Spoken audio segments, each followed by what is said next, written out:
Boa noite, queridos ouvintes. Com oferecimento da ONG Pro Vida, aqui na Rádio 89.9, começamos agora o programa Café com Fé, apresentado das 18h45 até as 19h15 horas, buscando levar a você reflexões sobre a fé cristã, sobre a vida cristã, sempre usando como base a nossa Bíblia Sagrada. Gosto de reforçar, sempre no início do programa, que o grande objetivo da nossa conversa, da nossa explanação, é fortalecer a fé em Jesus Cristo, o nosso Salvador. Nós somos da Igreja Evangélica Luterana do Brasil, Congregação Redentor de Igrejinha. Está comigo agora, aqui, meu grande amigo, Reverendo Emerson Zilk. Boa noite, pastor. Boa noite, Alexandre, também a todos os nossos queridos e estimados ouvintes. Com a paz do Senhor, nós saudamos a todos. Muito bem. Bom, continuamos explorando a questão da fé cristã diante do sofrimento, falando um pouco mais sobre o livro de Marcos. Dessa vez seguimos na sequência do capítulo 5, do versículo 31 ao 43, onde podemos ler: Responderam os seus discípulos: Vês a multidão aglomerada ao teu redor e ainda perguntas: Quem tocou em mim? Mas Jesus continuou olhando ao seu redor para ver quem tinha feito aquilo. Então a mulher, sabendo o que lhe tinha acontecido, aproximou-se, prostrou-se aos seus pés e, tremendo de medo, contou-lhe toda a verdade. Então ele lhe disse: Filha, a sua fé a curou. Vá em paz e fique livre do seu sofrimento. Enquanto Jesus ainda estava falando, chegaram algumas pessoas da casa de Jairo, o dirigente da sinagoga. Sua filha morreu, disseram eles. Não precisa mais incomodar o mestre. Não fazendo caso do que eles disseram, Jesus disse ao dirigente da sinagoga: Não tenha medo, tão somente creia. E não deixou ninguém segui-lo, senão Pedro, Tiago e João, irmão de Tiago. Quando chegaram à casa do dirigente da sinagoga, Jesus viu um alvoroço, com gente chorando e se lamentando em alta voz. Então entrou e lhes disse: Por que todo esse alvoroço e lamento? A criança não está morta, mas dorme. Mas todos começaram a rir de Jesus. Ele, porém, ordenou que eles saíssem, tomou consigo o pai e a mãe da criança e os discípulos que estavam com ele, e entrou onde se encontrava a criança. Tomou-a pela mão e lhe disse: Talita cumi, que significa: menina, eu lhe ordeno, levanta-se. Imediatamente a menina, que tinha 12 anos de idade, levantou-se e começou a andar. Isso os deixou atônitos. Ele deu ordens expressas para que não dissessem nada a ninguém e mandou que dessem a ela alguma coisa para comer. Vemos nessa passagem mais um milagre de Jesus, e apesar da magnitude desse, podemos notar algumas questões relacionadas à fé cristã, principalmente por parte das pessoas que acompanharam essa cena, esse episódio, que estavam junto. Pastor, é sem dúvida uma passagem fantástica. Jesus novamente se revela com um filho enviado de Deus e usa um milagre para demonstrar isso aos demais. Mas novamente podemos falar sobre a questão da fé que tanto se faz presente nessa passagem, não é? É verdade, Alexandre. São duas situações que aparecem no texto bíblico já a partir do versículo 21, né, quando Jairo, uma pessoa até bem conhecida na sua sociedade, na época, estava com a sua filha muito doente, então ele vai em procura de ajuda e vai à procura de Jesus para que Jesus pudesse ajudá-lo diante dessa possível perda, né, da sua filha mediante a doença que ela estava tendo. E um outro episódio, uma mulher que há 12 anos vinha enferma, sofrendo de hemorragia. Então, assim, são 12 anos de sofrimento que estava vivendo, né? E é por isso que o tema da nossa mensagem, ele traz a questão do sofrimento. E até mesmo, assim, o questionamento diante do sofrimento. Porque é comum as pessoas perguntarem por que Deus permite que aconteçam coisas ruins a pessoas boas, por exemplo, né? Talvez nós já tenhamos feito esse tipo de pergunta. É difícil muitas vezes imaginar, diante da nossa percepção, Um Deus de amor em meio a tanto caos e tamanha confusão no nosso mundo. Vemos maldade à nossa volta, ficamos paralisados e até podemos pensar que Deus está distante dos acontecimentos mundiais, quem sabe totalmente desinteressado pelo futuro do nosso planeta. Mas estaria Deus realmente desinteressado pelo mundo e por nós também? Não podemos esquecer de quem tudo criou foi o nosso Deus. É só olharmos para a criação de Deus, o universo, e percebermos a grandiosidade do poder deste Deus. Nós somos como pequenos grãos de areia ou como um pingo em meio ao oceano, em meio à dimensão, à grandiosidade da criação do nosso Deus. Mas infelizmente a questão é que nós nos deixamos levar pelo sensacionalismo, ou seja, pela sensação, e limitamos a nossa observação a Deus apenas às coisas ruins que nos acontecem, deixando de observar as coisas boas que nos acontecem. Ou seja, a vida que permanece, a vida que continua todos os dias, enfim, tantas outras coisas maravilhosas que acontecem na nossa vida. Mas quando nós somos atingidos por um sofrimento, a primeira coisa que a gente faz é culpar alguém por estarmos sofrendo, e Deus muitas vezes acaba se tornando uma vítima nossa, pelas nossas acusações e pelos nossos questionamentos, e perguntamos como é possível, porque Deus permite, se nós cremos e tudo mais. Então, na verdade, o problema não está em Deus, o problema está na nossa forma de ver as coisas, observar as coisas e julgar as coisas também. Mas, ao mesmo tempo, diante de tudo isso, nós podemos perceber que, mesmo diante do sofrimento, Deus ele se faz presente. Veja a situação do nosso texto bíblico, Pedido de Jairo, pedido de um pai. A princípio é um pedido assim desesperado, de um pai cuja filha está padecendo, e corre o risco de perder a sua filha. Então ele vai em busca de alguém que ele acredita que pode lhe ajudar, Por quê? Porque já ouvira falar de Jesus, porque quem sabe já presenciou também os ensinamentos de Jesus e os milagres de Jesus. Então ele vai em busca daquele que ele entende ser o enviado de Deus para ajudar a humanidade em meio ao seu sofrimento e às suas angústias. E aí Jesus mostra-se compadecido diante da situação e se propõe a ir sim junto com Jairo, ir junto com este pai ao encontro da sua filha que está enferma, está no leito. E durante esse episódio, enquanto Jesus vai se dirigindo, claro, sempre cercado por uma grande multidão que o apertava, que o cercava, enfim, uma mulher que 12 anos vinha também sofrendo de uma grave enfermidade, ela também pensa no pensamento dela tocar em Jesus, tocar nas suas vestes para ficar curada. E de fato isso acontece. Ela consegue se aproximar de Jesus, tocar nas suas vestes, e já a partir desse momento há uma melhora no seu estado de saúde. Mas ao mesmo tempo a gente percebe aqui a reação de Jesus diante disso. Quem me tocou? Até os discípulos questionam, dizendo: mas Senhor, tantas pessoas aqui estão te apertando, te tocando, e o Senhor pergunta quem te tocou. É que foi um toque diferente, E é por isso que Jesus faz este questionamento. E quando então a mulher finalmente se acusa, dizendo que fora ela, e aí Jesus dá atenção a esta mulher, que diz até o texto, atemorizada, tremendo, consciente do que nela havia acontecido, prostrou-se diante dele, prostrou-se diante de Jesus. Ele disse toda a verdade. Mas a forma como Jesus responde: filha, a tua fé te salvou. Ou seja, o que te trouxe até mim foi a tua fé, a tua confiança, e por isso vai em paz, fica livre do teu mal. Então assim, Jesus a libertou dessa enfermidade, dessa doença. Talvez há 12 anos atrás ela se perguntou: por que isso comigo? Por que sou vítima de tal enfermidade, de tal doença? Mas agora, 12 anos depois, ela pôde dar glórias a Deus, dizendo: agora estou livre, estou liberta deste mal. Mas não só deste mal físico, mas principalmente também Jesus diz: a tua fé te salvou. Ou seja, não apenas o bem-estar físico, mas também eterno.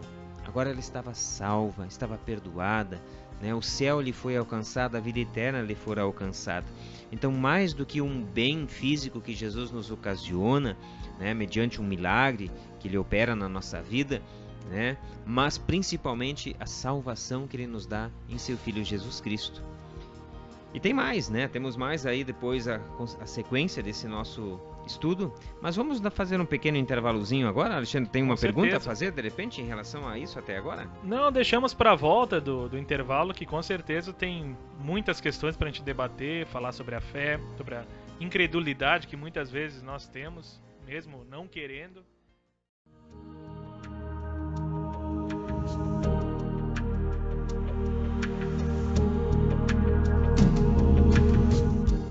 Voltamos agora com o programa Café com Fé. Hoje falamos sobre a fé cristã diante do sofrimento. Estamos conversando um pouco sobre o texto de Marcos, capítulo 5, do versículo 31 ao 43. E antes do intervalo falávamos da fé da mulher que tocou nas vestes de Jesus. E também acho muito interessante falarmos da fé que Jairo teve para ir até Jesus, né, pastor? Muitas pessoas tentaram dissuadir Jairo, dirigente da sinagoga, que não adiantava falar com Jesus, a filha dele tinha morrido, não adiantava mais ele incomodar Jesus porque não tinha mais volta, ela não ia mais voltar. E vemos que Jesus dá um direcionamento para ele, que parece uma frase que é dirigida a todos nós, diante de situações difíceis, adversas. Jesus diz para Jairo: creia, somente tenha fé, creia, acredite. E vemos que é o que Jairo faz e vai, e depois tem uma situação fantástica que acontece. Sim, é verdade. Nesse episódio em que Jesus vai indo para a casa de Jairo e é interrompido por essa situação da mulher, né, que também é curada e a qual Jesus diz que está salva, aparecem as pessoas da família, da casa, vindo da casa de Jairo, trazendo a pior notícia, mais triste de todas as notícias, né? Que a filha havia falecido e que por isso não havia mais nada que pudesse ser feito, né?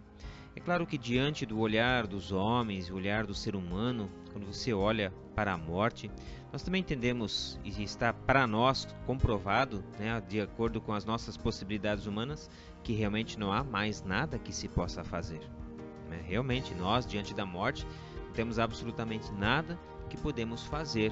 Podemos sim tentar assim cuidar da nossa saúde, nos precaver para podermos tentar viver da melhor forma possível, da forma mais saudável, tentar prolongar o tempo da nossa vida, mas nós não somos os donos dos dias da nossa vida, nem do nosso tempo. Isso nós percebemos que há coisas que estão além da nossa possibilidade. E a morte, infelizmente, para nós seres humanos é o fim, né? Mas não é para Jesus. Esse é o ponto, né? Que aqui aparece em nosso texto. Quer dizer, quando eles trazem a notícia dizendo: não incomodes mais o mestre, porque não há mais nada que se possa fazer, da parte daqueles que vinham, mostra a sua total incredulidade em relação a Jesus e a Deus, né? Quer dizer, a morte veio, então não há mais o que fazer. Mas é aqui que talvez nesse ponto Jesus faz questão de continuar, né? E dar essa esperança a Jairo, dizendo assim, como se Jesus, em outras palavras, dissesse: Jairo, a morte não é o fim, né? Eu vou contigo, nós vamos até lá. Por isso Jesus diz: não temas, né? Não tenha medo, creia somente, né?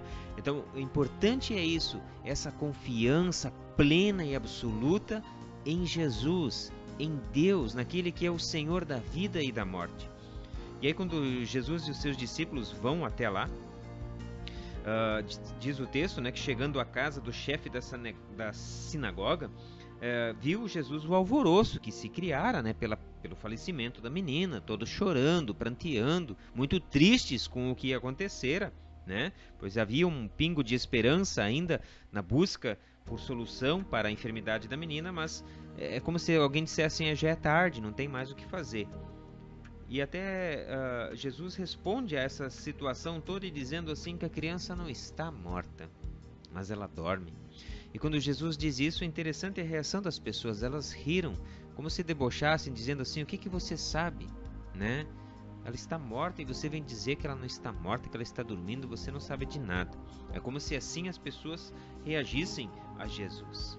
Mas Jesus, com muita paciência, muito amor, misericórdia, compaixão, diz o texto uma coisa muito interessante a ser observada, né? Diz o texto lá no versículo 40 que Jesus tomou o pai e a mãe, né? Quer dizer, convidou o pai e a mãe, é como se ele tivesse abraçado o pai e a mãe da criança e os conduziu até aonde ela estava, né? Ou pediu para que eles o conduzissem até onde ela estava. Mas detalhe importante isso, Jesus, ele se aproxima do pai e a mãe, ele abraça o pai e a mãe, é como se ele pegasse na mão do pai e da mãe e dissesse, vamos até a menina. Ou seja, naqueles corações aflitos, né, desmanchados pelo que havia ocorrido, Jesus, com toda a sua paciência, o seu amor, o seu cuidado pastoral, né, pega na mão daqueles pais e diz assim, eu quero ir com vocês até onde ela está. E aí, claro, pega como testemunha também e aprendizado dos discípulos, né, 3 discípulos, Pedro, Tiago e João. E quando chega no quarto da menina, a menina deitada ali, sem vida, Jesus se aproxima, toma a mão da menina e diz a ela, menina, eu te mando, levanta-te. Né? E diz o evangelista que imediatamente a menina despertou da morte, né? E passou a andar, ou seja, ela estava bem. Ela não estava só viva, como ela estava saudável, restaurada completamente, pois tinha 12 anos de idade, era uma jovem adolescente. E os pais ficaram admirados, né? E com certeza felizes, com os corações transbordando de alegria pelo que havia acontecido e tudo mais. Interessante o fato, talvez, de Jesus ter dito que a menina estava dormindo, exatamente para que isso não criasse assim um alvoroço, porque Jesus, no seu plano de salvação, né, no seu plano missionário, entendia que não era a hora ainda de revelar ao mundo todo o seu poder, né, toda a sua autoridade como Filho de Deus, nem absolutamente a sua identidade como Filho de Deus, porque ainda não era chegado o seu momento, a sua hora, né? Isso a gente vai ver que acontece mais próximo ali da Semana Santa, quando então Jesus definitivamente revela a sua identidade como Filho de Deus, e isso até acaba servindo de motivo e pretexto para que os líderes judeus o condenassem à morte, né? Então talvez isso explique por que em alguns momentos Jesus expressamente ordenava que ninguém contasse o que realmente havia dito. Não contasse naquele momento, naquela situação. Mas obviamente que depois, né, isso tudo passa a ser registrado através dos evangelhos, para ficar através da história este ensinamento e este legado, né, e ao mesmo tempo esse testemunho de quem é Jesus Cristo, o Filho de Deus. Isso nos leva a algumas reflexões muito importantes que eu quero aproveitar e fazer agora. Como por exemplo, né, a gente analisando o porquê dos sofrimentos. Quando nós não temos as respostas para isso, tentamos achar alguém que seja culpado, né? A tendência do ser humano é culpar alguém pelos seus erros. Isso nós vemos desde o início, quando o pecado entrou no mundo. Mas se a gente observar, a grande causa, o grande causador dos sofrimentos no mundo somos nós mesmos, né? Nós mesmos somos os principais responsáveis pelo sofrimento, tanto nosso quanto de outras pessoas. Quando eu digo nós mesmos, eu digo a humanidade toda, né? Ou seja, algo que eu faça pode não trazer uma consequência imediata a mim, mas pode trazer uma consequência imediata para o outro, e vice-versa. Nós também podemos, às vezes, ser vítimas de más atitudes, né? Decisões de outros. Se a gente olhar para o mundo em que a gente vive, tantos problemas que hoje existem no mundo também. Por quê? Porque o ser humano, de forma egoísta, né, de forma irresponsável, tem devastado o mundo, né, poluindo rios, poluindo o ar, trazendo tantos outros causos e problemas que obviamente geram sofrimento na vida das pessoas. Então o sofrimento, ele tem como uma causa o próprio pecado do ser humano, a sua irresponsabilidade. É difícil assumir a culpa, né, pastor? Exatamente. O ser humano tem quando ele dizer não, erro é meu, é muito difícil, né? Então é mais fácil culpar outras situações, culpar Deus, culpar qualquer outra coisa, por falhas que nós cometemos. Por exemplo, a gente às vezes analisa, né, hoje ainda, é claro, está em muitos estudos, mas eu acredito que muitas informações são omitidas. O próprio câncer, né, que é um mal presente no momento em que a gente vive. Mas por que cada vez surgem novos casos de câncer? Não só porque a multidão é em grande número, mas porque muitos fatores eles acabam desencadeando isso, provocando isto, né? através de uma alimentação talvez não correta, né? Através de produtos, equipamentos, do próprio ar, enfim, medicamentos, tantas coisas, né? Em que às vezes o ser humano, claro, na sua intenção talvez é providenciar sustentabilidade, enfim, mas ao mesmo tempo mexendo, transformando, né? Ele acaba interferindo no processo normal e como consequência, exatamente, o que traz consequências. Nós sabemos disso, é só a gente ler um pouquinho mais as informações que são trazidas, mas que muitas vezes, claro, não são divulgadas assim, até porque existem interesses comerciais, políticos por trás, né? Mas nós sabemos, estamos conscientes disso. Então, assim, a pergunta é: como podemos querer acusar Deus das coisas que acontecem na nossa vida se nós somos os principais culpados? Né? Então, diante disso, uma coisa precisa ficar clara: é de que as desgraças que sofremos são uma consequência da total deterioração da relação do ser humano com Deus, com seu Criador, entre os próprios seres humanos e com a própria natureza em que nós vivemos. Então existe o caos porque desde a queda em pecado de Adão e Eva, toda a criação sofre por causa da desobediência, por causa do pecado, por causa do egoísmo que se instalou no coração do ser humano, né? Mas ao mesmo tempo, diante deste caos que nós vivemos, isso tanto no texto que nós ouvimos, como também no dia a dia de nossas vidas, nós podemos ver a presença de um Deus que mesmo assim continua nos amando muito. Um Deus que está muito preocupado com a nossa vida e principalmente com a nossa salvação. Porque talvez o que as pessoas em geral menos se preocupam é com a sua salvação. Há tanta preocupação com outras coisas que muitas vezes eu considero até supérfluas, né? Mas a salvação, o seu destino eterno, parece que as pessoas não estão preocupadas, né? Ou quando se preocupa, acaba se iludindo com falsas ideias, falsos pensamentos a respeito disso. Mas Deus é aquele que está maior e principalmente preocupado com a nossa salvação. E é por isso que Deus vem a nós. Ele veio a nós na pessoa de Jesus, morreu por nós, ressuscitou para nos dar vida, perdão e salvação, continua vindo como agora, querido ouvinte, através deste programa, trazendo a você também esta palavra de Deus, palavra de reflexão. Nós aqui estamos falando, mas nós acreditamos e cremos e oramos para que Deus Espírito Santo fique agindo na sua vida, no seu coração, através das palavras que aqui são ditas, né, são trazidas, palavras de Deus. Porque o objetivo de Deus é a salvação da humanidade, a sua restauração completa e absoluta, né? Isso que Deus quer para nós. Com certeza. E daí a gente pode fazer esse paradoxo, né, pastor? Por que aquelas pessoas estavam chorando tanto, estavam tão alarmadas? Por que para elas a morte parecia o fim de tudo, não é? Por que o desespero estava tomando conta delas? Por causa da falta de crença em Jesus. Exatamente. Porque aquele que crê em Jesus sabe que tem a vida eterna, que a morte não é o fim de tudo. A morte é apenas uma etapa. Então aquele que tem a fé, acredito que passa a ter uma esperança muito maior, uma tranquilidade muito maior, não é?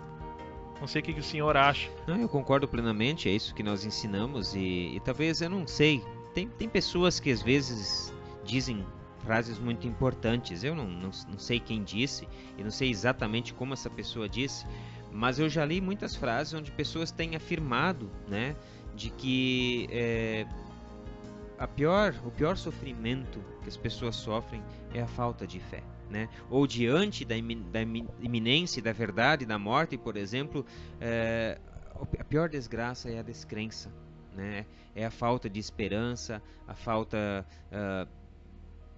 de acreditar que algo a mais possa existir, tudo em virtude de uma descrença, de uma falta de fé, né? Então a falta de fé, a ausência de fé, ela também mata as pessoas. Eu acredito que sim. Enquanto eu li o texto hoje, eu pensava também como muitas vezes nós, tolos que somos, né, colocamos muitas expectativas nesse mundo, só nessa vida, né? Nos preocupamos basicamente com as coisas desse mundo. Sei lá, muitas vezes só nos preocupamos com o nosso trabalho, com as coisas do dia a dia, em comprar coisas, em ter coisas. E muitas vezes perdemos o nosso sono por causa disso, deixamos de aproveitar as coisas que realmente são importantes. E mais do que isso, deixamos de lembrar o quanto essa vida é passageira, o quanto nós temos que trabalhar pela nossa vida eterna, como temos que cultivar a nossa fé em Cristo, ao invés de fazer outras coisas que são menores, que são passageiras, como as coisas desse mundo. E acho que pastor até pode colaborar com isso. Muitas vezes o mundo nos empurra para que tenhamos essa visão, né, pastor? Acho que é o trabalho, podemos dizer assim, desse mundo nos dissuadir de ter uma fé pura e verdadeira e forte, né? Se a gente analisar por trás disso tudo, por trás do mundo, também há a intenção do inimigo, né? Como diz o apóstolo Paulo, muitas vezes nós lutamos entre nós, carne e sangue, mas a nossa luta não é contra carne e sangue, mas é contra as forças espirituais do mal, que exatamente tem esse propósito, limitar a nossa visão apenas a essa vida terrena, né? E o que é a nossa simples passagem por este mundo, por esta vida? Como diz o apóstolo Paulo, se a nossa esperança em Cristo se limita apenas a esta vida, nós somos os mais infelizes de todos os homens. Muitas pessoas são infelizes, tentam compensar talvez essa sua infelicidade com as coisas desse mundo, mas tudo passa, tudo é passageiro, e a vida passa muito rápido, Alexandre. Com certeza. Né? E quando as pessoas não se dão conta, elas percebem que aquilo que talvez elas ganharam, agora elas começam a perder. Né? E Deus, Ele quer nos dar muito mais do que isso, muito mais mesmo. A gente não faz nem ideia de tudo que Deus quer nos dar, que vai muito além desta vida, mas o que Ele pede é que nós confiemos. Só que confiar e entregar a nossa vida a Deus não é uma coisa ruim. Muitas vezes as pessoas elas entendem de maneira errada, talvez, que a fé cristã, o ser cristão, é abandonar certas coisas. Não, ser cristão realmente é tentar abandonar aquilo que me prejudica, aquilo que me torna infeliz, aquilo que ameaça a minha vida, né?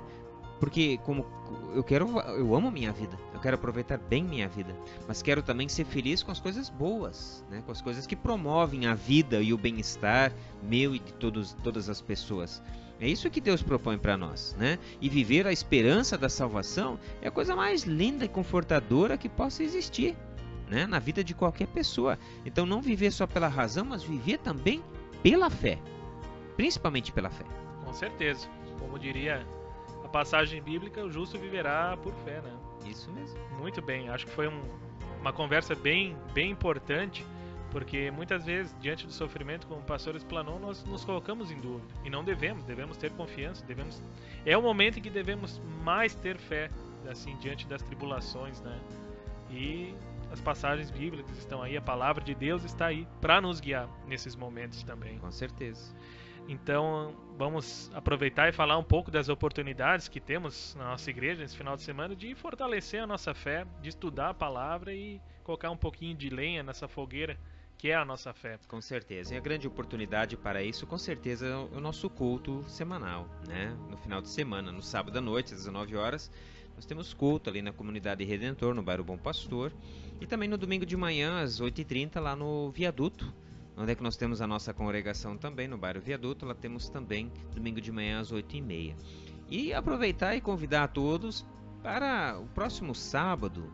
No próximo sábado, o nosso departamento de servas promove o Café Colonial, né? É isso aí. E é o valor de R$25 o ingresso, mas eu sempre digo que isso não é um café, isso é um almoço, uma janta, porque todos os itens que tem ali, né? E sem horário, quer dizer, o horário de início é às 3 horas, mas isso se estende até às 19, 20 horas, né? Nós temos, claro, o nosso culto às 19 horas, mas não impede de você, por exemplo, ir no culto e ainda tomar um café, ou tomar um café e depois assistir o culto com a gente, mas a oportunidade é essa. Então, os interessados, a gente pede que entre em contato conosco, né, ou com as servas da congregação, mas pode ligar no 35 45 16 48, tá? E ali, então, ou vir até a escola, ali, a Escola Luterana Redentor. Nós temos ali também pessoas que trabalham na escola, mas que são da congregação, que podem atender isso também, e a gente oportunizar isso. Claro que o número de cartões já está se limitando, né? Está, assim, bem reduzido já. Fizemos já uma venda bem considerável já dos cartões. Então, se você tem essa vontade de aproveitar esse café, então eu diria assim que se antecipe o mais rápido possível, né, para reservar o seu cartão para o próximo sábado, então dia 7. E nesse friozinho, um café colonial assim, a esse preço, pastor, é muito barato. Só fazendo o merchan, ele é muito tradicional aqui no nosso município, o café colonial das servas. O pessoal da rádio sempre vem participando, nós já conhecemos há muito tempo. E todo mundo sabe que é um momento muito legal, uma refeição de qualidade, que nem o pastor disse, né? Tu pode escolher, é um café da tarde, mas já serve como janta também. E tem muita coisa boa lá. O pessoal sempre se dedica para fazer um evento muito bacana. Fica o convite então para mais essa promoção das servas luteranas, que com certeza é revertida a toda a comunidade igrejinha e região. E mais um convite então também. Nesse mesmo dia acontece a feijoada da PAI. Né? Ah, bem lembrado. Isso, a gente sabe disso e convida as pessoas porque é o nosso departamento de leigos. Então veja, como a igreja luterana ela procura se envolver também socialmente, né? Dar a sua contribuição. Nosso grupo de homens da igreja, então, promove, ou seja, eles que preparam essa feijoada, né? Que na verdade é uma promoção da APAI, e a gente sabe a importância que a APAI tem no nosso município e na vida de muitas famílias, né? E como ela tem ajudado no trabalho com as crianças que têm algumas limitações, né? Algumas deficiências. Então, assim, como é importante a gente apoiar também essa instituição de ensino do nosso município.